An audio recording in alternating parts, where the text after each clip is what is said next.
David Bain was taken into custody after his family members were all killed. And on May 8, 1995, his trial got underway. In the trial, which was held in Dinnington High Court, 60 witnesses were asked to speak on various topics, primarily in an effort to piece together what actually occurred on the morning of June 20, 1994, the day the murders occurred. David gave testimony on his own behalf as well, and he wore these vibrant sweaters that his mother Margaret had knitted when she was still living every time he stood up and made a statement.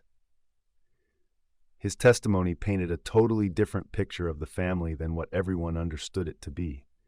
He said that he loved his family, that everyone was very close, and that he respected and loved his father, Robin. They were well known for being extremely dysfunctional and divisive. The family was divided into two groups, those who belonged to their mother, Margaret, and those who belonged to their father, Robin. While the prosecution acknowledged that Robin was the only other probable killer, the defense attempted to show that it was plausible that Robin was the real culprit. They provided numerous arguments to support their position. To begin with, there was no sign of blood on his shoes or socks. Furthermore, as is well known, the murderer left a trail of bloody sock prints all throughout the house.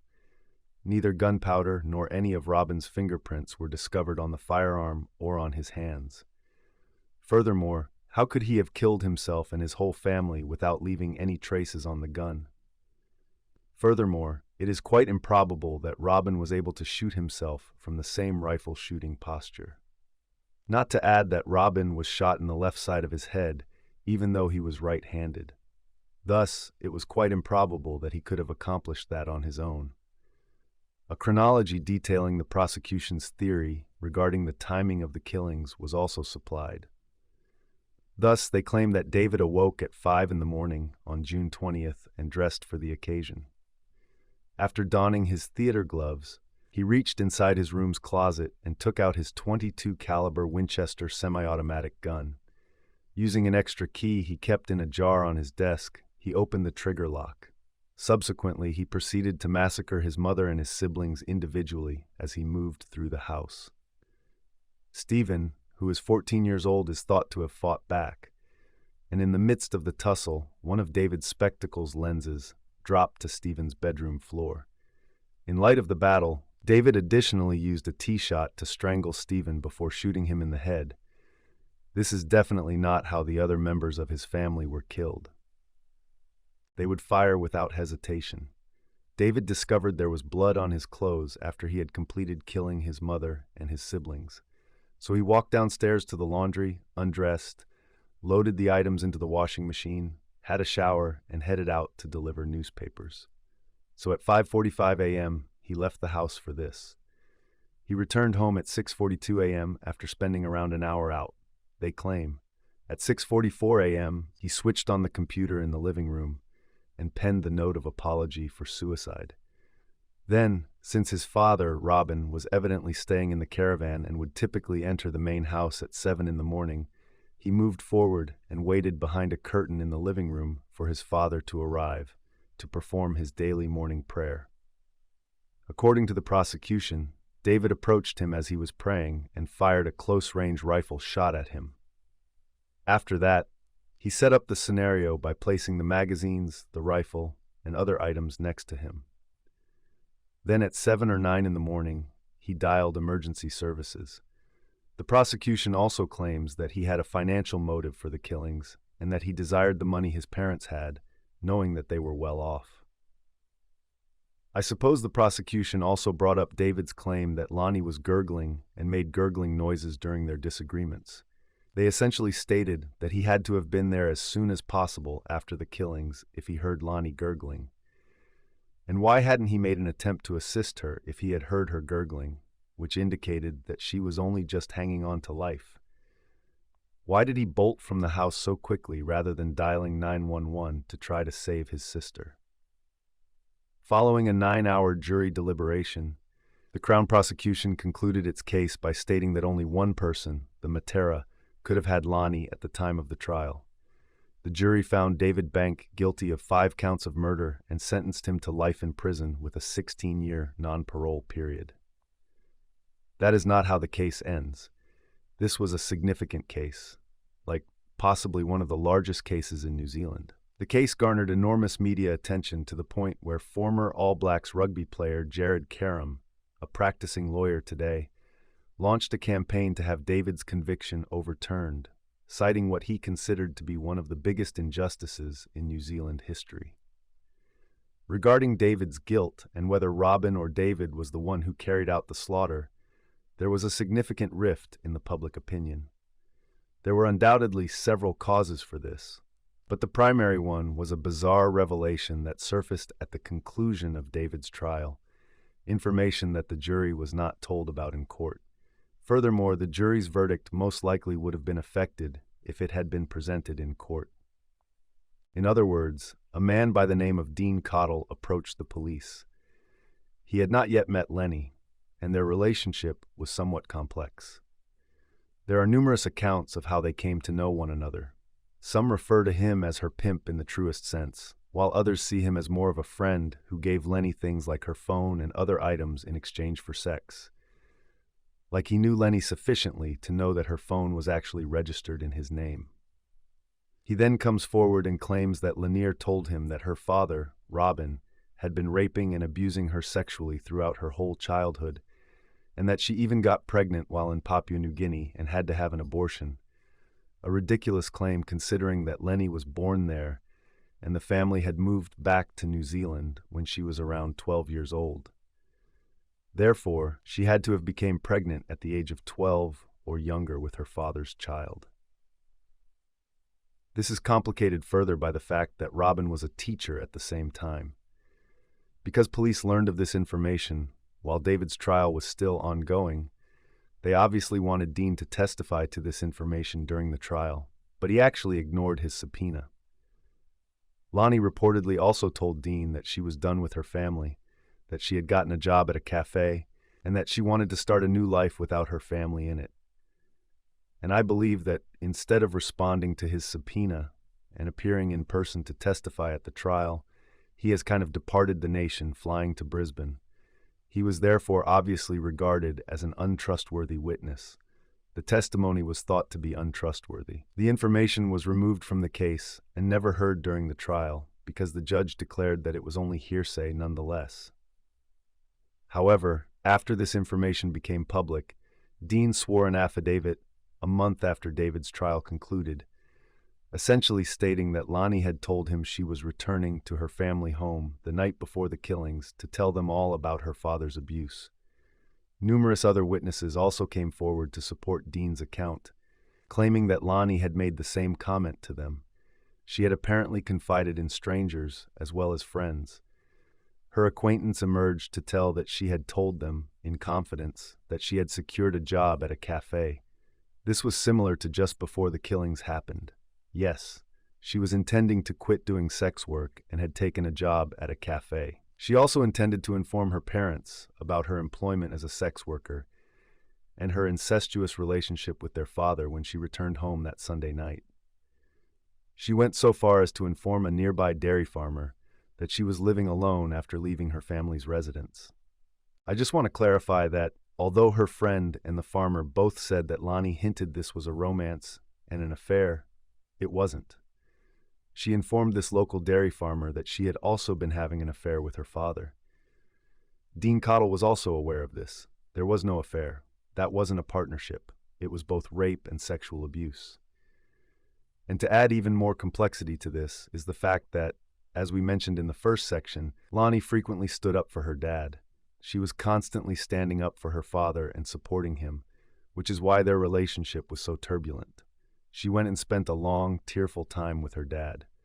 When she moved out, her dad also covered her rent. They appeared to communicate constantly and had a strong bond. In light of this, it would appear that Robin misled her to the extent that she might have thought the affair was an affair, and that they were a relationship if the abuse allegations are genuine. And it's possible that she was trying to be open about their relationship. He had manipulated her to the point where she thought they were in a relationship when she talked about telling her family about her father, rather than trying to expose him and his abuse. The problem is that neither Robin nor Lonnie are around to verify or correct any of this information. Thus, the truth will never be known to us. I will say this, though. It didn't appear like she was making an effort to be upfront about a connection with the witnesses who came forward to claim that she intended to notify her parents. You know, it appeared as though she was done with her family and understood that it was a negative thing. However, we will never be able to fully understand what transpired, the type of abuse that occurred, or even whether abuse occurred at all. The genuine nature of Robin and Lenny's relationship.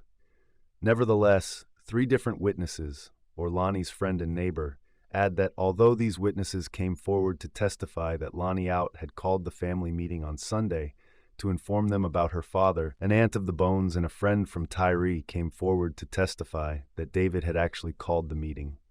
Lonnie, as of yet. Additionally, a former teacher of Lonnie came forward to report that she had seen Lonnie on Sunday and that she was very tense and agitated. She also mentioned that Lonnie was afraid of her brother David and that she was leaving for a meeting that night. David has therefore made multiple attempts to appeal his conviction after it was rendered. The initial appeal was filed in 1995, mostly on the grounds that they thought the judge erred in excluding Dave Cuddle's testimony from the trial. But the court dismissed the appeal, ruling that Dean's testimony was manifestly inadmissible. David submitted a pardon petition to the Governor General in June 1998, and the Ministry of Justice was notified of it. The Minister of Justice stated, "The study did seem to have a number of errors, and the Governor General was requested to request a fresh assessment from the Court of Appeals. Furthermore, he stated that the evidence against him appeared to be completely circumstantial. In reaction, the Police Complaints Authority examined the inquiry and published a 123-page report that essentially endorsed the way the investigation was carried out. In any case, the appeal was heard, and in December of 2002, they came to the conclusion that there might have been a miscarriage of justice in this particular case. They also asked for a thorough reconsideration. Almost a year later, they rejected the appeal during this reconsideration. As the highest court of appeals in New Zealand, David would typically need to file an application with the Supreme Court first, after you've used up every alternative avenue for appeal. But since David was condemned prior to 2004, he had to file an appeal with the British Privy Council, which served as the pre-2004 equivalent of the highest court of appeals for British territory. Interestingly enough, the Privy Council never heard a case from New Zealand until David Bain's.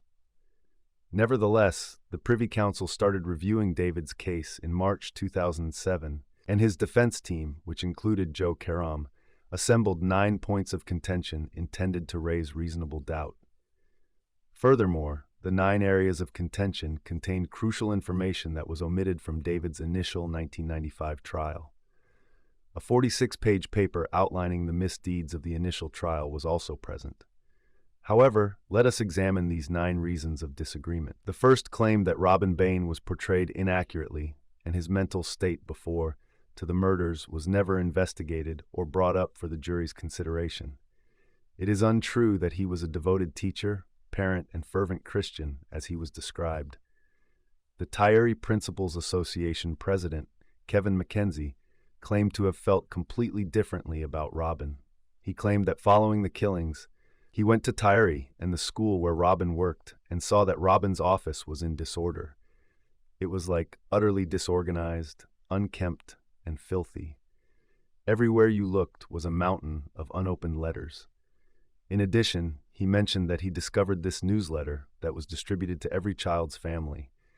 And the thread running through all of Robin's children's stories in this newsletter, like his students, is the horrific, horrible serial killings of family members. Kevin added that given that it seemed to be a reoccurring theme, it seemed improbable that the children would have thought of these stories during that hour. Not just one child penned a tale about this, either. It seems as though several children created stories with similar themes of serial family murder. It is evident that he thought the children were given instructions to write these stories. Another psychologist did speculate that they might have been inspired by something, such as a movie they saw in class. First of all, they ought to have been viewing something similar in class, I think. In actuality, Robin chose to include these explicit and violent stories in a newsletter that was distributed to the families of each of these children. Kevin also thought that these tales were, quote, the best proof that Robin Bain's mental illness had caused him to lose contact with reality. Before the murders, Robin was also visited by Sarah Wilden, a psychotherapist and teacher. He claimed that Robin had become so disorganized that he thought she was mentally depressed. Therefore, the second point of dispute was that David had no reason to kill every member of his family.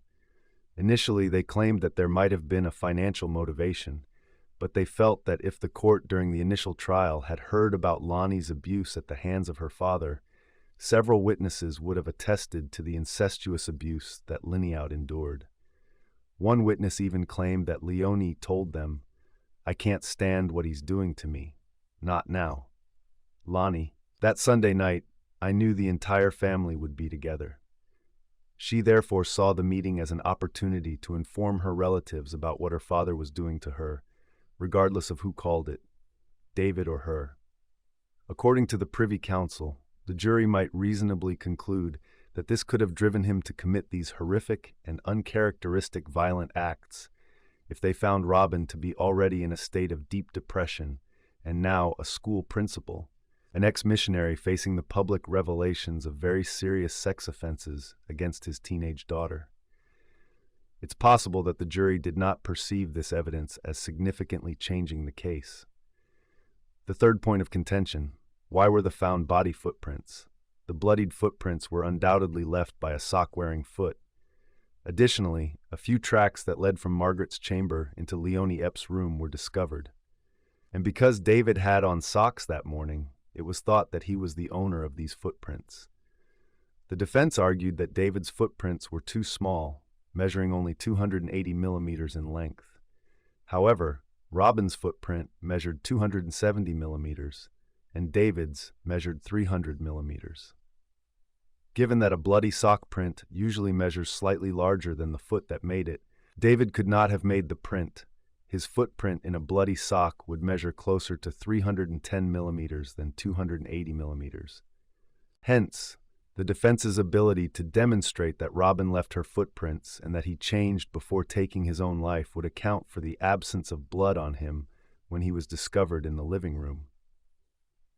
It would also imply that when he put the blood-stained clothes in the laundry basket, David simply put them in the washing machine without realizing it when he got home. That might therefore account for the blood on both his palm and the laundry detergent box. Therefore, it is clear that the footprints are a very important piece of evidence in this case. However, the house burned down just 2 weeks following the murder. Consequently, the footprints cannot be re-examined because they were obliterated when the home burned down. Because of this, the Privy Council decided that Robin could not be ruled out as the person who left these tracks, and that it was only a given that David was the owner. The moment the computer in the living room was turned on was the fourth point of contention. David was accused by the prosecution of killing his mother and his 3 siblings before leaving at 5:45 a.m. to go get his morning's papers. That at 6:42 a.m., having completed his morning paper run, he returned home. Then at 6:44 a.m. turned on the family computer. Still, experts concurred that it may have been the computer that was turned on as early as 6:39 a.m. Perhaps Robin was the one who switched on the computer before David even arrived home. In other words, they were unable to determine precisely when the computer was turned on, whether it was 6:39, 6:44, or a little after 6:44. The Privy Council concluded that the computer's inability to pinpoint the precise moment of its activation should not have played a role in David's guilt. The time David returned from his morning paper run was brought up as the fifth point, and knowing this precise timing is helpful in figuring out when the computer was turned on. A woman named Denise Laney reported that at 6:45 a.m., she saw a man who looked like David enter the front gate of the main family home while carrying a yellow bag that looked like the one David used on his daily newspaper runs, early on the day of the killings. She claimed that she looked at her car's clock when she seen this man opening the front gate and noted that it was 6:50 a.m. She thought it was, though, because she knew that clock was ahead of time, 6:45 a.m. Therefore, the police checked the clock on her car and concluded that she had to have seen David entering the family home at 6:45 a.m. If she had seen him enter at that time, he could not have turned on the family computer, because the latest time it was turned on was 6:44 a.m. One thing that this did make me consider was the possibility that Robin turned on the family computer before David arrived home, which may have inspired him to write the suicide note on the computer, especially since he couldn't possibly match his father's handwriting exactly. Thus, it's possible that he turned on the computer and thought it would be the ideal time to create this suicide note. In any event, timing is crucial in this situation, since, according to David, the police did not check the time on his watch, even though he claims to have arrived home at 6:42 a.m. As per Denise, he arrived home at 6:45 a.m., and that Denise's car clock was timed by the police was not disclosed to the jury. Another significant factor in this case was David's arrival home time. If David hadn't turned on the computer, Robin would be the only other person who could have done so. Furthermore, the arrangement of the house would also account for the lengthy winter that elapsed between David's arrival home and his call to the emergency services. David may have arrived home, changed into his room, immediately gone to the laundry, and then returned to his room. It's likely that during his journey between these locations, he didn't pass any of his deceased family members. Therefore, it is not at all odd that he failed to discover the killings as soon as he returned home. Because of this, the Privy Council stated that silence might allow a reasonable jury to conclude that Denise's identity was unquestionable and her estimation of time was accurate, given the fresh evidence that her car's clock had been timed. The glass lens that was discovered on Stephen's bedroom floor was one of the 6 concerns brought up by David's defense team. Due to his poor sight, David wore glasses constantly. However, the right lens from a set of spectacles that were discovered in his room was gone. Thus, the prosecution contended that during David's altercation with Stephen, the lens came loose. The family optometrist testified during David's initial trial that while the lens was comparable, it wasn't exactly the same as a prescription he had given David 2 years before. However, a little while later, he came across a picture of Margaret sporting matching glasses. Thus, she and David possessed an identical set of spectacles. Upon viewing this picture, the optometrist recalled that Margaret's prescription was strikingly similar to David's. Thus, it could have been her glass lens. Furthermore, the optometrist informed the Privy Council that Margaret's identical prescription was not disclosed to the jury in the initial trial. They were never informed that Margaret might have been the owner of the glass lens. The lens and the glasses were also mentioned in the 7th correct point. Detective, at David's first trial, we had testified that the lens in Stephen's room was laying on the floor in the open, but the prosecution claimed that it was hidden behind an eye-scanning tool that was dust-covered and hidden under a jacket. And for the dust to have accumulated on the lens, that would imply that it had been there for a while. In fact, a lot of David's supporters think that. Actually, Detective, the lens is planted in the bedroom. Although Detective Ware's testimony was found to be deceptive, the Privy Council concluded that it was not done on purpose. It wasn't meant to be deceptive, but the spectacles and the lens were both put to the test. Furthermore, neither human tissue, nor blood, hair, or fingerprints were discovered on either. Therefore, it truly wasn't appropriate to use it as proof against David. The blood-stained fingerprints discovered on the gun constituted the 8th point of disagreement. The weapon had 5 blood-stained fingerprints on it. Additionally, it was believed that the blood on the gun belonged to a human at the time of the first trial. However, when they retested same blood 3 years later, they were genuinely unable to identify whether or not it was human. Furthermore, they found no trace of human DNA. Since the firearm was used for murder, human blood was unavoidably discovered on it. However, the defense contended that since David used this gun for hunting, the 5 body fingerprints that were discovered might have been old. He went hunting, I suppose, approximately a month prior to the murders. He hunted rabbits and opossums. Nor does he remember returning the firearm to its owner after his previous hunting expedition. The Crown's claim that only one person could have discovered that gurgling, and that person would have been the murderer, is the subject of the ninth and last point of dispute. With the use of expert witness, the defense contended that postmortem gargling is a real practice. Thus, in the first trial, the gargling was not admissible as evidence against David. Therefore, the Privy Council concluded that there had been a significant injustice in this case after taking into account all of the available material. They recommended that a jury weigh all of the evidence, including the 9 grounds of contention that we just discussed, and they returned the matter to the courts in New Zealand. Nonetheless, they acknowledged that David might still be guilty and provided evidence to support their claims, the first of which was the extra key to the gun lock. Was Robin even aware of the location of this? David's blood was discovered on these gloves, which were also covered with blood from the theater. Additionally, Stephen's room had these gloves. David's forehead was also injured. His knuckles were really red from the incident, and he had cuts on his knee and chest. But there is no explanation for any of these wounds. Additionally, they stated that Robin had a full bladder at the time of his murder, and that they thought it likely that he would have gone to the bathroom before killing his whole family. Due to the numerous unresolved issues, the Privy Council recommended that David be incarcerated until the trial concluded. This was in spite of the recommendation made by the New Zealand High Court in Christchurch, which had David released on parole on May 15, 2007, under Joe Karam's supervision. He had so spent 13 years in prison by the time of his release. David's retrial at the High Court of Christchurch commenced in June 2009, with the prosecution remaining true to its initial argument that David had killed his entire family on June 20, 1994. However, they now had to demonstrate that Robin was not the murderer. They brought up David's gloves and questioned Robin's desire to wear them if David planned to commit suicide, nevertheless. They also wonder why he would wish to keep David alive. Nonetheless, link him to the killings. Personally, I think this one is a little bit obvious.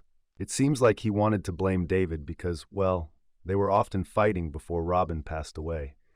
They engaged in a strange power struggle where they fought to be the man of the home. This was Robin's way of getting even. As if he wished to bring him into it, he desired to be in pain. He desired for him to be imprisoned and to see the deaths of his whole family. Nevertheless, the prosecution also cited the fact that David was the one carrying the gun when the murder occurred, because the handprints on the firearm were not stained with blood. Instead of landing squarely on the rifle, the blood spatter ended up on top of his hands. That explains why the blood spatter on the gun moved to other areas. If it makes sense, then his hands weren't there. Subsequently, they contended that the prints on the firearm were created on the day of the killings and were not created during a prior expedition that David had participated in. They also brought up his inexplicable injuries, speculating that they were most likely caused by his altercation with Stephen. However, the defense said that since the wounds on his hands were already healing, they could not have occurred on the day of the killings, and were most likely caused by conducting some house repairs on the Saturday before the killings. Additionally, according to Australian pathologists, Robin appeared to have suffered serious wounds on both of his hands. It was also mentioned that Robin appeared to have built up her bladder overnight. Thus, the prosecution stated that they thought it improbable that he would have killed his whole family without acting hastily. Which is, let me just say, such a strange thing to have to dispute. As an attorney, you would go to court and say, "My client did not kill them. He would have urinated before he did. Thus, he is plainly not the issue."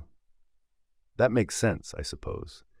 Like you wouldn't do it while frantically trying to use the restroom if you were going to matter to a lot of people. I'm not sure.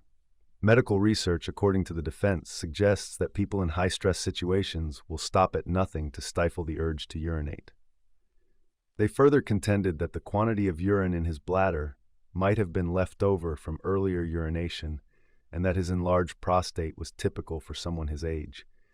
He might have urinated, but not completely. Really, this isn't the best evidence when your prosecution hinges on whether or not a murderer urinated before killing their whole family. But I suppose you have to take what you can get when there's not much evidence. The defense also attempted to claim that because the investigator and the police were so preoccupied with David's guilt, they neglected to gather sufficient evidence against Robin. It remained unclear to all of them whether or not samples had been extracted from Robin's fingernails. If they had been taken, they were destroyed after being never examined. That might have been tissue from Stephen under his fingernails, after all. There was clearly a battle between Stephen and the murderer, regardless of who was involved. Given that blood was discovered on Robin's clothing and shoes, Stephen's DNA most likely would have been under the murderer's fingerprints. However, none of this evidence was shown throughout David's protracted trial. Additionally, forensic examination revealed that Robin had 2 markings on his hands that were compatible with him handling the gun and loading a magazine into it. It seemed unlikely that Robin shot himself or was able to shoot himself, as I also indicated previously, given that he was right-handed and that he was wounded in the left side of the head. And this was a significant portion of the prosecution's case in the retrial, that Robin was not the murderer. But the defense called in a gun expert who showed all the many ways that Robin may have actually shot himself in the left temple. In order to establish whether or not David could be the owner of the bloody footprints, David's defense team also conducted a number of tests while he was wearing socks that had been soaked in cow's blood. In other words, David's sock prints were between 306 and 312 millimeters long, assuming that he could have made a 280 millimeter footprint while wearing bloodied socks, which he was unable to do. The bloodied socks and none of his tracks measured less than 300 millimeters. The jury deliberated for less than a day after hearing all of this information, and they returned a not guilty verdict. Furthermore, David Bain was cleared of all allegations. In addition, this case was the most costly in New Zealand history, which is just a small fascinating side point. Therefore, the total cost of the litigation is 7 million New Zealand dollars, or little more than 4 million US dollars. Additionally, the expense of the second retrial was 4 million New Zealand dollars. There was a great deal of controversy surrounding this case even after the retrial. Well, this obviously concludes in 2012, when Binney, a retired justice of the Supreme Court of Canada, said the New Zealand government that David should get a settlement because the inquiry into the incident was full of gross mistakes. He was right, I suppose, to point out that there were a number of mistakes that made it difficult for David to get a fair trial, chief among them being the paucity of evidence. Investigators, police, and other authorities allowed the Bain family home to be set on fire just 2 weeks after the murders occurred. This resulted in the destruction of a great deal of evidence, including footprints that could never be examined again due to the house being burned down while the bloody footprints were still inside.